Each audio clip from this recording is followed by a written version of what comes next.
ታዋቂው የቶክ ሾው አቅራቢና አርቲስት ሰይፉ ፋንታሁን በቅርቡ በሞት በተለየው የአርቲስት ነጻነት ወርቅነህ ስርዓተ ቀብር ላይ ንግግር እንዲያደርግ ተጋብዞ ፈቃደኛ አለመሆኑ ብዙዎችን አነጋግሮ ነበር።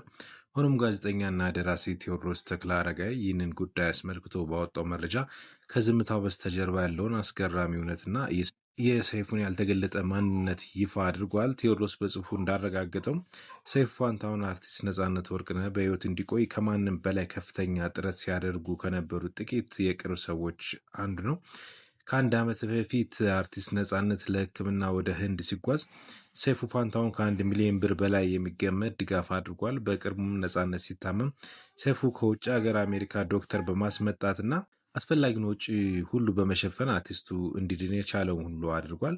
ደራሲው እንዳስነበበው ሰይፉ ለነጻነት የሚያስፈልገውን ወጪ ሁሉ እኔ እወጣለሁ፣ አንተ ብቻ ተረጋግተህ ሕክምናን ተከታተል በማለት በተደጋጋሚ ሲለምና ሲደግፍ ነበር።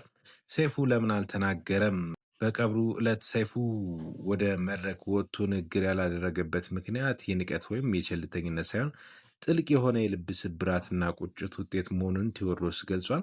ሰይፉና ጥቂት ወዳጆቹ የትላንቱ የቀብር ዕለት እንዳይመጣ አቅማቸው የፈቀደውና ከዚያም በላይ አድርገዋል ያለው ጸሐፊው የልፋታቸው ውጤት መና ቀርቶ አርቲስቱ በማረፉ የተሰማቸው ጥልቅ ሐዘንና ቁጭት ዝምታ እንዲመርጡ እንዳደረጋቸው አመላክቷል። ጋዜጠኛ ቴዎድሮስ የሰይፉን ስብዕና ሲገልጽ ሰይፉ ባልተኛ ቢመስልም በድብቅ የእውነት ክርስትናን የሚኖር ሰው ነው ብሏል።